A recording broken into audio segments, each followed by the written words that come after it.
तो हाँ जी, आपने मुझे ये लड़के की डिटेल भेजी है अर्थवा, और इसका आपने बोला था इसका जो टाइम है वो थोड़ा बहुत आगे पीछे हो सकता है। तो इसके देखो जी टाइम इसके इसके हिसाब से तो इसकी कुंडली यहाँ पे बनी, ये जो मैंने बना रखी है वृश्चिक लगन की कुंडली आ रही है। और अगर इसका देखो जी 45 को मैं चाहे 50 कर दूँ फिर भी कुंडली यही आ रही है वृश्चिक लगन की। अगर मैं 55 कर दूँ फिर भी कुंडली यही आ रही है। अब पीछे आते हैं, जैसे आपने 45 हम पीछे जाते हैं, मान लो इसका यहाँ पे मैं 6:40 कर देता हूँ, फिर भी कुंडली यही आ रही जो मैंने यहाँ पे बना रखी है। अगर मतलब 6:40 है फिर भी कुंडली यही है जो बना रखी है। अब थोड़ा सा और पीछे आते हैं, 35 कर देता हूँ फिर भी कुंडली यही आ रही है। फिर हाँ 34 पे कुंडली यही है, देखो 34 पे नहीं, एक मिनट 33, यहाँ पे थोड़ा सा आगे जाना पड़ेगा 36 तक। हाँ देखो, तो आपको भी मैं फिर समझाता हूँ। इसका अगर देखो जी 6:36 से अगर मान लो 36 है, 6:36 है, फिर भी कुंडली यही है जो मैंने बना रखी। 36 हो चाहे 37 हो, 38 हो, 39, 40, 45, कुंडली यही है। तो इसका अगर 36 से पहले हुआ मतलब 35 अगर हुआ फिर कुंडली चेंज होगी। तो आप क्या समझे कि अगर 6:36 भी है, 6:36 का बाद का टाइम है, चाहे 37 है, 38 है, 40 है, 50 है, 6:45 है, फिर भी कुंडली यही है। बाकी जो आपने टाइम भेजा उसके हिसाब से मैंने बना दिया है। यहाँ पे 6:45 के हिसाब से कुंडली बनी है यहाँ पे वृश्चिक लगन की। और आपने इसके जो सवाल लिख के भेजे हैं कि नौकरी करे या बिजनेस करे, और कौन सा साल अच्छा होगा, कुंडली कैसी है। अब इसकी देखो जी कुंडली है तो बहुत अच्छी, लेकिन इसके 5 ग्रह अस्त बैठे हैं। देखो शुक्र अस्त है, मंगल अस्त है, बुध अस्त है, गुरु अस्त है, शनि अस्त है। अस्त ग्रह जो होता है वो उसका जो अच्छा बुरा फल है वो कम हो जाता है। विस्तार में आपको समझाऊंगा। जैसे कि देखो आपको मैंने बता रखा है कि कुंडली में 12 ग्रह होते हैं, वो यहाँ पे मैंने लिख रखे हैं। एक बार मैं रिपीट कर देता हूँ। ये जो एक लिखा है ये है इस कुंडली में पहला घर, और पहले घर से इस लड़के का शरीर, हेल्थ, स्वभाव देखेंगे। दूसरा घर इसके धन जोड़ने का, तीसरा घर छोटे भाई बहन, चौथा घर लड़की की माता, मकान, वाहन, पांचवा घर बच्चों का है, छठा घर शत्रु, रोग, कर्जा, सातवां घर पत्नी का, आठवें घर से उम्र देखेंगे, नौवें घर से भाग्य, 10वां घर काम काज, 11वां घर आमदनी लाभ, और 12वें घर से लड़के के खर्चे देखेंगे। मतलब हमने जो कुछ लड़के के बारे में देखना है वो घर देखना है और घर का मालिक देखना है। बाकी देखो जी सवाल कि इस लड़के की कुंडली कैसी है, तो इसके ग्रह अच्छे भी हैं, ग्रह खराब भी हैं। तो पूरी कुंडली में सबसे ज़्यादा जो ग्रह खराब है वो है शनि, जो कि नीच का बैठा है, और एक इसका राहु खराब है। ये 2 ग्रह तो इसके मुझे बहुत ज़्यादा खराब लगे हैं। अब बाकी इसका शुक्र अच्छा है, सूर्य मंगल बहुत अच्छे हैं, चंद्रमा बहुत अच्छा है, केतु भी ठीक ठाक है, थोड़े से देगा। अब ये जो 9 ग्रह हैं इनका जो असर है देखो जी लड़के के ऊपर हमेशा रहेगा, लेकिन ये जो ग्रह हैं अपना ज़्यादा असर दशा में देंगे। मतलब जैसे मैंने अभी शनि बोला इसका खराब है भाई, नीच का है। तो शनि खराब फल कब देगा, जब शनि की दशा इस लड़के के ऊपर चलेगी, वो समय इस लड़के का बुरा समय होगा। ऐसे ही राहु जब खराब फल कब देगा, जब राहु की दशा चलेगी। पहले मैं राहु की बात करूँगा। राहु भी इसका भाई बहुत ज़्यादा खराब है। राहु खराब होने के हैं 2-3 कारण। पहले देखो राहु कहाँ बैठा है, वो बैठा है 9वें घर में। 9वें घर से लड़के का भाग्य देखा जाएगा। ये जो लड़का है ये कितना भाग्यशाली होगा इस 9वें घर को देख के डिसाइड होगा। और आपको मैंने अभी क्या बोला था कि उस घर का मालिक देखना होता है। तो 9वें घर में देखो जी नंबर लिखा है 4 है, कर्क राशि, मालिक है ये चंद्रमा। तो इसका भाग्य देखने के लिए हमें इस चंद्रमा को देखना पड़ेगा। और चंद्रमा के अलावा 9वें घर में क्योंकि राहु बैठा है, राहु को भी देखना पड़ेगा। तो पहले राहु की ही बात करेंगे। तो राहु बैठा है 9वें घर में, वहाँ पे ये जो 4 चंद्रमा का घर है, और राहु जो है चंद्रमा को अपना दुश्मन मानता है। तो अभी मैंने जैसे बोला राहु इसके खराब होने के हैं 2-3 कारण। राहु खराब होने का पहला कारण है वो दुश्मन के घर में आके बैठा है, चंद्रमा को अपना दुश्मन मानता है। और दूसरा कारण यहाँ पे राहु है, यहाँ पे केतु है, और इधर वाला हिस्सा देखो खाली पड़ा है। 10वां घर खाली, 11वां, 12वां, पहला घर खाली, सिर्फ चंद्रमा वहाँ पर बैठा है। तो कहते हैं देखो जी राहु केतु के जब सभी ग्रह एक साइड में हो जाते हैं इसे कहते हैं काल सर्प दोष। क्योंकि चंद्रमा एक साइड में पड़ा है इसकी वजह से बना है आंशिक काल सर्प दोष, मतलब कम मात्रा वाला काल सर्प दोष बना हुआ है। तो राहु खराब होने के 2 कारण। पहला कारण कुंडली में बना है आंशिक काल सर्प दोष। दूसरा कारण राहु दुश्मन के घर में बैठा है। अब क्या राहु खराब फल देगा इस लड़के को, कहाँ बैठा है, भाग्य घर में। तो राहु इसके भाग्य की हानि करेगा लड़के की। इसको भाग्य से संबंधी बहुत सारी दिक्कतें आएंगी, इसका भाग्य साथ नहीं देगा। इसको अपना भाग्योदय करने के लिए काफ़ी मतलब लाइफ में स्ट्रगल करना पड़ेगा, मेहनत करनी पड़ेगी, फिर जाके भाग्य साथ देगा। शुरुआती इसका जो जीवन होगा उसमें इसका भाग्य साथ नहीं देगा। और भी राहु काफ़ी दिक्कतें देगा, जैसे इसकी 5वीं दृष्टि पड़ेगी पहले घर के ऊपर, यहाँ पे नीच राशि है। ये हेल्थ भी इसकी समय समय पे ख़राब करता रहेगा, स्ट्रगल बढ़ाएगा, दिक्कतें परेशानियाँ। साथ में यहाँ पे 9वीं यहाँ पे, और जैसे मैंने बोला राहु ज़्यादा बुरे फल देगा जब राहु की दशा चलेगी। अब राहु की दशा यहाँ पे मैं आपको दिखा देता हूँ, वो समय लड़के का बुरा समय होगा। ये राहु की दशा चलेगी इसकी 49 में चलेगी, 49 में चलेगी और 67 में ख़त्म होगी। यहाँ छोटी दशा में दिक्कत आएंगी। छोटी दशा इसकी अभी निकली है, देखो ये तारीख लिखो, राहु की दशा थी, दूसरा महीना 14 में चली थी और दूसरा महीना 17 में ख़त्म हुई है। और ये चाहे लड़का नोट कर भी लेगा, ये जो 2-3 साल थे इसमें इसको काफ़ी दिक्कतें आई होंगी 2014 से लेके 2017 तक। और एक तीसरी दशा भी होती है, जैसे अभी देखो जी इसके ऊपर बड़ी दशा है शुक्र की, 6 में चली है, 26 में ख़त्म होगी। छोटी दशा चल रही है इसके ऊपर, बड़ी दशा शुक्र की है, छोटी दशा है बुध की। और एक तीसरी दशा होती है वो अभी इसकी राहु की निकली है, देखो 7वां महीना 24 में चली थी। ये भी चाहे लड़का नोट कर ले कि 7वां महीना मतलब जुलाई 24 से लेके अभी 12वां महीना 24 तक, ये जो पिछले 6 महीने गए हैं इस समय भी इस लड़के को काफ़ी लाइफ में दिक्कतें आई होंगी। लड़का चाहे नोट कर ले कि पिछले जो 6 महीने इसके अभी निकले हैं ये इसके काफ़ी बेकार निकले होंगे, क्योंकि उसमें राहु की दशा थी, तीसरी दशा। मतलब मेरा कहने का लड़के को मतलब ये है कि भाई ये राहु अगर आपका सही होगा तभी आपकी किस्मत आपका साथ देगी, तभी आप जीवन में आगे बढ़ पाएंगे। ये मत सोचना कि मैं नौकरी कर लूँ वो ज़रा चलेगा जब, नहीं भाई, क्योंकि कुंडली में देखो किस्मत का साथ देना बहुत ज़रूरी है। तो राहु क्योंकि दोष भी लेके बैठे, जैसे मैंने बोला ये जो आंशिक काल से दोष है इसको अच्छा नहीं माना गया। तो राहु के आपने जो उपाय करने हैं वो उस वाले की क्या उपाय हैं, इसके पीछे जो 3 है पावर होती है इसकी 0 ही पावर हमने 0 करनी है। तो राहु का जो पहला उपाय इस लड़के ने करना है वो है राहु का ये लड़का दान किया करे, और ये दान कोशिश करे चाहे तो रोजाना कर दे या हफ्ते में 3-4 दिन या शनिवार को जरूर करे। और ये दान की वीडियो लड़के को मैं भेज दूंगा, वो देख लेगा क्या है दान, और ये दान कब तक करना है, करता रहे लाइफ टाइम। दूसरा उपाय है ये लड़का राहु कवच का पाठ पढ़ा करे, और ये पाठ रात को पढ़ना है, या इसकी अगर तो पढ़ना आता है इसको पढ़ लिया करे या इसकी ऑडियो लगा के सुना करे इसको। तीसरा उपाय है राहु जो है शिव जी का भक्त है, अगर ये लड़का शिव जी की पूजा उपासना करता है उससे भी राहु इसका अच्छा हो जाएगा। तो शिव जी की पूजा उपासना में क्या करना है, कोशिश करे शिव जी का मंत्र रोजाना जाने की, और शिव जी का जो मंत्र है ओम नमः शिवाय वो जाप किया करे। अगर शिव जी के मंदिर नहीं जा सकता तो घर पे ही बैठ के अपने पूजा स्थान में सुबह के टाइम ओम नमः शिवाय ये जाप करे 10-20 मिनट रोजाना। तो 3 उपाय लड़के ने राहु के लिए करने हैं। दान जरूर करे, दान की वीडियो जरूर देख लेगा जो मैं भेज दूंगा। कवच का पाठ भी जरूर पढ़ना है, या नहीं पढ़ना आता तो सुन लिया करे रात को, और शिव जी की पूजा उपासना करे। अब देखो जी, एक तो मैंने बोला इसके 2 ग्रह मुझे ज़्यादा खराब लगे, एक तो राहु मैंने भी बोला है खराब है। अब दूसरा ग्रह खराब कौन सा है, शनि। शनि क्यों खराब है, शनि जहाँ बैठा है 6ठे घर में, वहाँ पे जो 1 लिखा है मेष राशि में नीच का बैठा है। एक तो घर अच्छा नहीं, ऊपर से नीच का बैठा। अब शनि इस लड़के को क्या खराब फल देगा, शनि इस कुंडली में 2 घरों का है मालक, उन 2 घरों को लेकर दिक्कतें पैदा करेगा। और वो 2 घर कौन से हैं, एक तो शनि का घर है ये चौथा घर, और ये तीसरा चौथा, इन घरों का मालक कुंडली में बना है शनि। अब चौथा घर इस लड़के की कुंडली में बना है, चौथा घर है इस लड़के की माता का घर। ये जो लड़का इसकी जो माता है वो कैसी होगी, तो चौथा घर देखना पड़ेगा। मकान इसके पास कैसा होगा लड़के के पास, इसका वाहन कैसा होगा, भूमि जमीन जायदाद नौकर चाकर कैसे होंगे, चौथा घर देखना पड़ेगा। अब चौथे घर में 11 लिखा है, 11 है कुंभ राशि, मालक शनि, और वो बेचारा नीच का बैठा है। तो शनि क्या करेगा, चौथे घर को लेकर दिक्कतें पैदा करेगा। चौथा घर माता का है, तो शनि की वजह से इसको माता संबंधी दिक्कतें आएंगी, या तो माता से बनेगी नहीं, या माता बीमार होगी, या माता को कोई कष्ट होगा।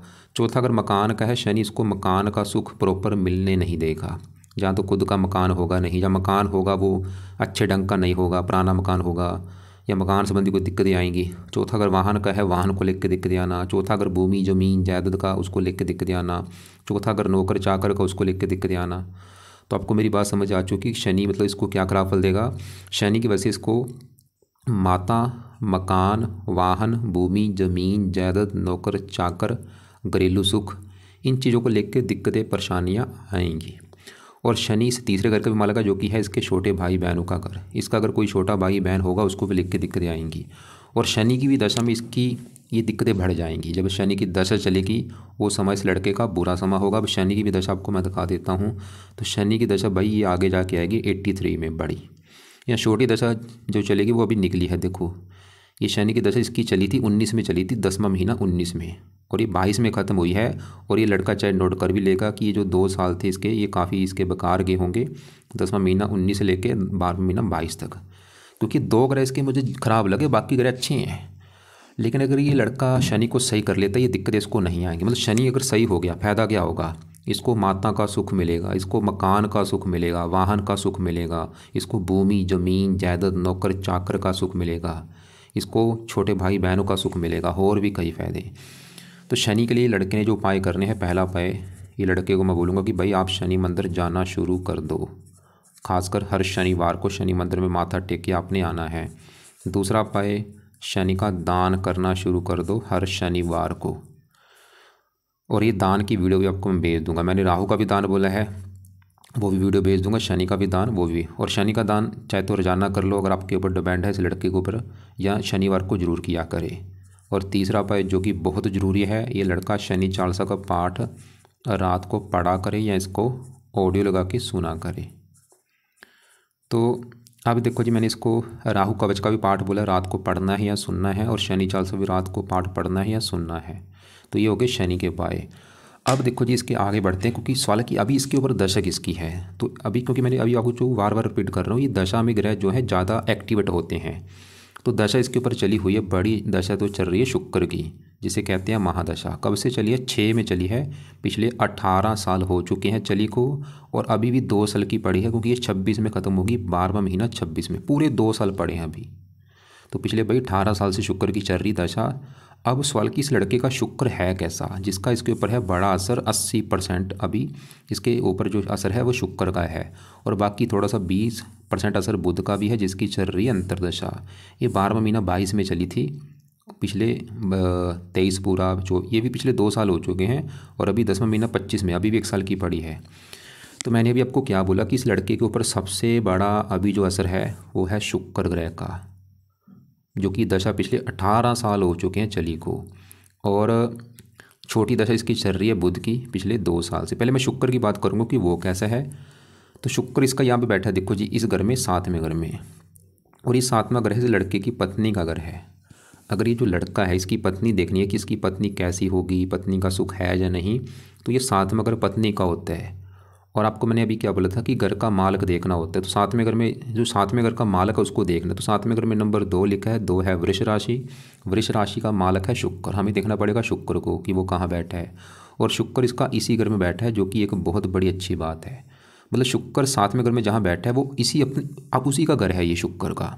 मतलब शुक्र इसका है बहुत अच्छा, क्योंकि ये अपने ही घर में बैठा है, 7वें घर का ही मालक है, अपने घर में बैठा, बहुत बड़ी अच्छी बात है भाई। यहाँ पे एक योग बना है, मालवय योग इसे कहते हैं। ये 5 महापुरुष योगों में से उत्तम योग होता है। तो शुक्र तो ये दिखा रहा है कि इस लड़के को 7वां घर पत्नी का, तो इसको पत्नी का सुख अच्छा मिलेगा। 7वां घर डेली की इनकम का, इसकी डेली की इनकम अच्छी होगी, इसको साझेदारी के कामों में फ़ायदा होगा। और शुक्र जब देखो जी मालवय योग बनता है, ऐसे लोगों को लाइफ में सभी सुख मिलते हैं, घर मकान वाहन। लेकिन यहाँ पे एक बहुत बड़ी गड़बड़ हो चुकी है। गड़बड़ क्या है कि शुक्र है तो अच्छा, लेकिन शुक्र इसका एक तो 0 डिग्री का बैठा है, बिल्कुल बच्चे के रूप में है, और ऊपर से ये अस्त बैठा है। 0 का मतलब है इसका जो अच्छा फल है लड़के को मिलेगा कम, क्योंकि बच्चे के रूप में है, बच्चा है ग्रह ये। और अस्त का मतलब होता है मृत हो चुका है। मृत का मतलब इसका जो शुक्र का अच्छा फल है वो लड़के को मिलेगा जरूर, लेकिन मिलेगा बिल्कुल थोड़ा सा, इतना का मिलेगा भाई। मतलब जो अच्छा फल इतना था वो बिल्कुल थोड़ा सा मिलेगा। जो अच्छे फल दे रहा है शुक्र, आज भी अच्छे फल दे रहा है, थोड़े से दे रहा है भाई, क्योंकि एक तो 0 है और ऊपर से अस्त बैठा है। लेकिन अगर ये जो लड़का है ये चाहता है शुक्र के इसको अच्छे फल मिलने शुरू हो जाएं, तो क्या करे? तो इसको मैं देखो जी बोलूँगा शुक्र के उपाय करें। मतलब अगर शुक्र का बल बढ़ाना चाहता है, मतलब इसके अच्छे फल जो है बढ़ाना चाहता है, तो शुक्र का एक मैं उपाय बोलूँगा, एक ही उपाय बोलूँगा, अगर वो कर लिया बिल्कुल काम चल जाएगा इसका। शुक्र का क्या उपाय है? वो है लड़का शुक्र का मंत्र याद किया करे। और मंत्र कौन सा है? ओम शुम शुक्राय नमः, ओम शुम शुक्राय नमः, ओम शुम शुक्राय नमः। ये मंत्र करना है। कितनी माला करनी है? ये लड़का चाहे 1 माला कर ले, 2 कर ले, 3 कर ले, 4 कर ले, 5 कर ले, इस लड़के की ऊपर मर्जी है, देखो जी। और ये मंत्र सुबह भी करना है, शाम को भी किया करे। तो शुक्र के लिए क्या बोला है कि शुक्र का मंत्र करे सुबह शाम, जितनी माला करनी है करे, ज़्यादा ज़्यादा करेगा ज़्यादा फायदा है। और कब तक करना है? जब तक है ये दशा 2 साल तक। फिर देखिए शुक्र के अच्छे फल कैसे बढ़ते हैं। अब देखो जी इसके ऊपर बुध की भी चल रही है अंतर्दशा पिछले 2 साल से। सवाल की बुध कैसा है। अब मैं बुध की बात करता हूँ। इसका देखो जी शुक्र के साथ इसी घर में देखो 4 ग्रह बैठे हैं, सूर्य भी है, मंगल भी, बुध भी है, और बुध भी इसी घर में बैठा है। इसका जो बुध है यहाँ पे बैठा है 7वें घर में, किसका घर है, ये शुक्र का घर है। और बुध जो है शुक्र को अपना मानता है दोस्त, मतलब इस लड़के का जो बुध है वो भी तकरीबन अच्छा है, क्योंकि अपने दोस्त शुक्र के घर में आके बैठा है। और अब बुध इस कुंडली में बुध का जो अपना घर है वो है ये 11वां घर, और 11वां घर है लाभ का घर, लाभ, आमदनी। मतलब इस लड़के की अगर आप हमने आमदनी देखनी, इसकी आमदनी कैसी होगी, इसके कामों में लाभ होगा या नहीं, और 11वां घर इच्छा पूर्ति का, इसकी इच्छाएं पूरी होंगी या नहीं, 11वां घर देखना पड़ेगा। और 11वें घर में जो नंबर है 6 है कन्या राशि, मालक बुध। तो 11वें घर के मालक बुध को देख के डिसाइड होगा इस लड़की की आमदनी, लाभ और इच्छा पूर्ति के बारे में। और बुध कहाँ बैठा है, 7वें घर में, पत्नी घर में। मतलब लाभ उठ के चला गया पत्नी घर में, आमदनी चली गई पत्नी घर में, इच्छा पूर्ति चली गई पत्नी घर में। बुध ये दिखा रहा है कि इस लड़की की पत्नी के आने के बाद इसकी इनकम बढ़नी शुरू हो जाएगी, इसके कामों में लाभ मिलना शुरू हो जाएगा पत्नी के आने के बाद, इसकी इच्छाएं पूरी होनी शुरू हो जाएंगी पत्नी के आने के बाद। या फिर ऐसा होगा पत्नी के द्वारा इसकी इच्छाएं पूरी होंगी, पत्नी से इसको लाभ होगा, पत्नी से इसको धन मिलेगा, बुध ये दिखा रहा है।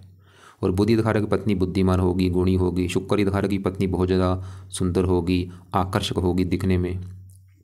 शुक्र भी पत्नी के लिए अच्छा, पत्नी घर में बैठा है, शुक्र के गुण पत्नी पाए जाएंगे। शुक्र की वजह से पत्नी, जैसे मैंने बोला, सुंदर आकर्षक होगी, और बुध की वजह से पत्नी बुद्धिमान होगी, समझदार होगी, गुणी होगी। तो भाई जो बुध की दशा चल रही वो भी अच्छा है खासकर, लेकिन बुध ज़्यादा अच्छे फल देगा पत्नी के आने के बाद। लेकिन यहाँ पे भी गड़बड़ हो चुकी है। क्या है, बुध भी इसका अस्त बैठा है भाई, वो भी अस्त बैठा है, मृत तो हो चुका है भाई। क्या होगा, अच्छे फल जो है कम हो रहे हैं। तो ये लड़के को मैं बोलूँगा अगर बुध का, इस बुध के भी अच्छे फल जो बढ़ाना चाहता है तो बुध का भी मंत्र आप करें। अब जो बुध का मंत्र है वो भी इस लड़के ने करना है, और इसको कब करना है, इसको भी सुबह शाम करना है। और जैसे शुक्र का मंत्र बोला है सुबह शाम करे, ऐसे बुध का भी मंत्र सुबह शाम करे। अब ये कितनी माला करनी है ये भी इसके ऊपर डिपेंड है, चाहे 1 माला कर ले, 2 कर ले, करे जरूर, चाहे 1 माला ही करे, मैं बोलूँगा करे जरूर सुबह शाम। और मंत्र इसका है ओम बुम बुद्धाय नमः, ओम बुम बुद्धाय नमः। तो दोनों मंत्र लड़के ने सुबह शाम करने हैं, चाहे 1 माला कर ले इनकी, चाहे 2 माला करे जरूर भाई। अब इसी घर में देखो जी सूर्य मंगल बैठे हैं, सवाल है कि ये कैसे हैं। तो पहले मैं सूर्य की बात करूँ। सूर्य इस कुंडली में इस घर का मालक है 10वें घर का, और 10वां घर इस लड़के के काम काज का घर है, पिता का घर है, सरकार का घर है। और 10वें घर में क्या लिखा है, 5 सिंह राशि, मालक बना सूर्य है। तो 10वें घर के मालक सूर्य को देख के डिसाइड होगा इसका काम काज, पिता, सरकार। और सूर्य आके बैठा है पत्नी घर में, और 10वें घर से सूर्य 10वें घर में बैठा है। सूर्य भी अच्छा है, कुंडली में योग कारक है, और काम काज चला गया पत्नी घर में। सूर्य भी ये दिखा रहा है कि भाई पत्नी आएगी तो काम काज चलना शुरू हो जाएगा, या हो सकता है इसकी जो पत्नी है वो काम काज करने वाली हो, वो सरकारी नौकरी में हो सकती है इसकी जो पत्नी है। और मतलब सूर्य भी यहाँ पे अच्छा है। और सूर्य के आगे दशा चलेगी 26 के बाद, वो भी समय इस लड़के का अच्छा समय होगा। अब सूर्य पहले घर को देख रहा है, लड़के को साहसी पराक्रमी बनाए, मतलब सूर्य के आगे दशा चलेगी वो समय अच्छा है। तो सूर्य थोड़ा सा पत्नी से मनमुटाव भी कराएगा क्योंकि थोड़ा सा क्रूर है। अब इसी घर में मंगल बैठा है। मंगल देखो जी कई प्रकार के अच्छे फल देगा, थोड़े से बुरे फल भी देगा। मंगल इस कुंडली में है, इस घर का मालक पहले घर का, जहाँ पे 8 लिखा है, वृश्चिक राशि, इसका मालक है मंगल। और मंगल 7वें घर से 7वीं दृष्टि से अपने घर को देख भी रहा है। मंगल अपने घर का अच्छा करेगा, लड़का मतलब मेहनती, साहसी, उद्यमी, पराक्रमी होगा। और चौथी दृष्टि 10वें घर को डाल रहा है मंगल, काम काज के लिए अच्छा है। लेकिन मंगल पत्नी घर में बैठा है, थोड़ा सा मंगल की वजह से मंगल दोष है, तो थोड़ा सा विवाह में देरी होना या थोड़ा बहुत पत्नी से लड़ाई झगड़े होना, ऐसी दिक्कतें मंगल पैदा करेगा। तो मंगल के लड़के को मैं बोलूँगा हनुमान जी का पाठ कर लिया करेगा, उससे ये मंगल दोष खत्म हो जाएगा, विवाह में देरी नहीं होगी। अब देखो जी यहाँ पे ये शनि है, ये बैठा तो 6ठे घर में है, लेकिन शनि जो है चलत में ये आ रहा है 7वें घर के ऊपर। शनि भी थोड़ा सा पत्नी से लड़ाई झगड़े कराएगा। बाकी शनि चाल मैंने बोला है वो पड़ेगा तो पत्नी से लड़ाई झगड़े नहीं होंगे, और शनि बल्कि बिल्कुल अच्छा हो जाएगा। और ऐसे यहाँ पे गुरु बैठा है 6ठे घर में। देखो जी गुरु बैठा है 6ठे घर में, लेकिन अगर इसको मैं चलित कुंडली में देखूँ, चलित कुंडली में गुरु का बड़ा हिस्सा है 7वें घर के ऊपर। और एक अच्छी बात है, मतलब गुरु 7वें घर के फल देने की वजह से अच्छे फल देगा। और बैठा है मेष राशि में, मंगल की राशि है मित्र राशि, तो 7वें घर के जो फल देगा मेष राशि के हिसाब से देगा। क्या अच्छे फल देगा गुरु। गुरु इस कुंडली में इस घर का मालक है दूसरे घर का। दूसरा घर है लड़के के धन जोड़ने का घर, इसका धन जोड़ना देखना है दूसरा घर। दूसरे घर में नंबर है 9 है धनु राशि, मालक गुरु। तो धन जोड़ने के लिए गुरु को देखा जाएगा, जो कि इसके मैंने बोला चलते में वो 7वें घर के ऊपर है, तो धन मतलब पत्नी घर के ऊपर आ रहा है। तो गुरु भी दिखा रहा है कि लड़की की पत्नी के आने के बाद इसकी लाइफ में धन आना शुरू हो जाएगा, या फिर पत्नी धनी होगी या वो धन कमाने वाली होगी। और गुरु इस 5वें घर का भी मालक है, जहाँ पे 12 लिखा है, मीन राशि मालक गुरु 7वें घर के ऊपर है, तो इसको 5वां घर पढ़ाई के लिए अच्छा है, संतान के लिए अच्छा है, बुद्धिमान बना देगा। कुछ मात्रा में प्रेम विवाह का भी योग दिखा रहा है। तो गुरु अच्छा है, लेकिन गुरु भी भाई इसका अस्त बैठा है, कैसे चलेगा काम। मैंने पहले बोला है ग्रह अच्छे हैं, गड़बड़ क्या है, अस्त हो चुके हैं। शुक्र अच्छा है वो अस्त है, मंगल अच्छा है वो अस्त बैठा है, बुध अच्छा है वो अस्त बैठा है, गुरु अच्छा है वो अस्त बैठा है भाई। और यहाँ पे चंद्रमा अच्छा है, लेकिन वो 0 डिग्री का बैठा है, उसमें बल ही नहीं है। चंद्रमा इस 9वें घर का मालक भाग्य, मतलब भाग्य जाकर बैठा है धन के घर में। चंद्रमा तो ये दिखा रहा है इसको भाग्यवंशी धन मिलेगा, लेकिन वो बेचारा अस्त बैठा है, 0 बैठा है, 0 डिग्री का। अब यहाँ पे देखो जी, इसको मैं 3 रत्न धारण करने के लिए बोलूँगा लड़के को। कौन कौन सा रत्न है? पहला रत्न है, एक तो ये चंद्रमा का मोती रत्न धारण कर। रत्न करता क्या है, ये जो 0 है, ये पावर इसकी प्लस होगी, 15 हो जाएगी, मतलब इसकी पावर बढ़ जाएगी। और पावर बढ़ने से क्या होगा, इसका चंद्रमा का मोती धारण करने से इसका भाग्य साथ देगा और इसकी लाइफ में भाग्यवंशी धन आना शुरू होगा। तो चंद्रमा का जो मोती है, ध्यान से सुनो, राइट हैंड की छोटी उंगली में करना है मोती धारण और मोती इसने चांदी में जड़वा के धारण करना है और अपने वेट के बराबर। अगर लड़के का वेट है 60 किलो तो 6.25 रत्ती का मोती ले ले, 70 है तो 7.25 रत्ती का मोती लेके उसको चांदी में जड़वा के शुक्ल पक्ष के पहले 100 बार को राइट हैंड की छोटी उंगली में धारण करना है। और धारण करने से पहले कच्चे दूध में या गंगा जल में धो के इसको धारण कर लेना है। अब इसने रत्न एक और धारण करना है, वो है गुरु का पुखराज। अब पीला पुखराज भी लड़का धारण कर सकता है। पीला पुखराज भी इसने अपने वेट के बराबर लेना है। अगर वेट 80 किलो है तो 8.25 रत्ती का ले ले, 70 है तो 7.25 रत्ती का ले ले पीला पुखराज। और लेने के बाद उसको भी इसने गोल्ड में जुड़वाना है या फिर पित्तल में जुड़वा ले। और इसको शुक्ल पक्ष के पहले गुरुवार को धारण करना है, सुबह के टाइम, सुबह 7:15 बजे या 8:15 बजे। और इसको भी धारण करने से पहले कच्चे दूध में या गंगा जल में धो के धारण करना है। और पुखराज इसने धारण करना है राइट हैंड की इस पहली उंगली में। तो पुखराज करना है इस पहली उंगली में धारण और मोती इस छोटी उंगली में। और एक तीसरा रत्न भी धारण कर सकता है, मंगल का मूंगा, क्योंकि वो भी अस्त बैठा है। लेकिन मंगल का मूंगा मैं इसको बोलूँगा अभी धारण मत करे, क्योंकि ये थोड़ा सा विवाह में दिक्कतें पैदा करेगा, पत्नी का विवाह में देरी होना या लड़ाई झगड़े होना। बाकी देखो जी, इसकी पत्नी के रिगार्डिंग कुंडली शुक्र तो दिखा रहा है कि पत्नी सुंदर होगी, आकर्षक होगी। बुध दिखा रहा है कि पत्नी आएगी तो इनकम बढ़ेगी, लाभ होगा। और यहाँ पे सूर्य दिखा रहा है कि पत्नी आएगी तो काम का चलना शुरू हो जाएगा। और गुरु भी इस घर के ऊपर आ रहा है, वो भी दिखा रहा है कि पत्नी आएगी, धन भी आएगा। मतलब इसको मैं बोलूँगा लड़के को भाई विवाह आपको करा लेना चाहिए, क्योंकि आपकी किस्मत चमकेगी विवाह के बाद। हाँ ठीक है, थोड़ा बहुत शनि थोड़ा सा इस घर के ऊपर है तो पत्नी से थोड़ा बहुत मनमुटाव भी आपका होगा, मंगल भी थोड़ा सा है मनमुटाव होगा। बाकी मंगल दोष का हनुमान जी का पाठ पढ़ोगे, मंगल दोष खत्म हो जाएगा। और मैं आपको रत्न ये लड़के को मैं ये बोलूँगा कि आज ही धारण कर लो भाई, नहीं, जब भी इसके पास पैसे आएंगे धारण कर लेगा, ऐसा नहीं मैं बोलूँगा आज ही कर ले। बाकी मोती रत्न सस्ता है, वो तो चाहे कर भी सकते हैं। पुखराज थोड़ा सा महंगा होता है, और ये जो मंगल का मूंगा, और एक आपको मैं नंबर भी भेज दूँगा, उनसे भी लड़का रत्न ले सकता है। और इसके अलावा देखो जी, सभी ग्रह इसके मैंने कवर कर दिए। मैं एक बार दोबारा रिपीट करूँगा कि ये लड़का अगर चाहता है इसकी लाइफ में चेंज आए, इसकी दिक्कतें दूर हों, ये धनी बन जाए, काम धंधा सेट हो, तो जो मैंने अभी उपाय बताए वो उपाय करे। एक तो ये जो राहु इसके भाग्य की हानि कर रहा है उसको सही करे, क्योंकि ये जो काल सब दोष बना हुआ है तभी राहु सही होगा। शुक्र की अच्छा, लेकिन वो अस्त बैठ है, 0 डिग्री है, उसका उपाय करे। शनि नीच का बैठ है, उसका पाठ पढ़े, शनि चालीसा। तो ये जो उपाय है एक बार मैं दोबारा बोलूँगा। पहले मंत्र समझ लो क्या क्या बोले मंत्र मैंने। एक तो मैंने शुक्र का मंत्र बोला है, सुबह शाम करे, चाहे एक एक माला ही करे जरूर, सुबह भी शाम को भी। और बुध का भी मंत्र सुबह शाम करे, दोनों टाइम नहीं कर सकता, चाहे एक टाइम करे जरूर। और शनि चालीसा का पाठ रात को रोजाना पढ़ना है या सुना करे। राहु कवच का पाठ भी रात को पढ़ा करे या सुना करे। शनि मंदिर जाना शुरू कर दे हर शनिवार को। शनि का दान करना है हर शनिवार को। राहु का दान चाहे रोजाना कर दे या शनिवार को जरूर करे। और राहु के लिए शिव जी की पूजा उपासना करे। और शुक्र बुध के मंत्र रोजाना करने हैं। बुध का मंत्र 1 साल तक करना, 1 साल के बाद बुध का मंत्र छोड़ देगा। शुक्र के मंत्र को 2 साल तक करना है। सूर्य के उपाय अभी नहीं करने। मंगल के लिए हनुमान जी का पाठ कर ले। और ये जो गुरु है सवाल कि इसके लिए क्या करना है। वैसे तो यहाँ पे इसको मैं गुरु का भी मंत्र करने के लिए बोलूँगा, लेकिन क्योंकि यहाँ पे देखो जी फिर मंत्र ज़्यादा हो जाएंगे तो मैं इसको बोलूँगा अभी गुरु का मंत्र चाहे आप रहने दो, बाद में शुरू कर देना कुछ महीने के बाद। और चंद्रमा का भी ये लड़का मंत्र जाप कर सकता है, लेकिन वही बात है फिर मंत्र भाई ज़्यादा हो जाएंगे, इसलिए चंद्रमा और गुरु के मंत्र अभी रुक जाए। फिलहाल अभी शुक्र के मंत्र को ज़्यादा करें और बुध के मंत्र को ज़्यादा करें। और राहु कवच, शनि चालसा, दोनों पाठ रात को पढ़ने हैं या इनको सुना करें। और बाकी हनुमान जी का पाठ जरूर कर ले, उससे शनि भी अच्छा होता है, राहु भी अच्छा होता है। तो हनुमान जी का पाठ जो है, चाहे हनुमान चालीसा है चाहे संकट मोचन है, सुबह शाम पढ़ा करे। और कोशिश करे विवाह जरूर करा लेगा, विवाह के बाद इसकी किस्मत चमक जाएगी। ठीक है, लड़ाई झगड़े जरूर होंगे भाई, लेकिन फ़ायदा भी होगा, इसकी भाग्य साथ देना शुरू हो जाएगा। तो उम्मीद करता हूँ आपको जो मैंने समझाया समझ आ चुका होगा। फिर भी इस लड़के को कोई बात मेरी समझ ना लगी हो, कुछ पूछना होगा तो व्हाट्सएप पे अपना सवाल लिख के भेज देगा या मुझे कॉल करके पूछ लेगा। कॉल करने से पहले एक बार मुझे व्हाट्सएप पे मैसेज कर दे।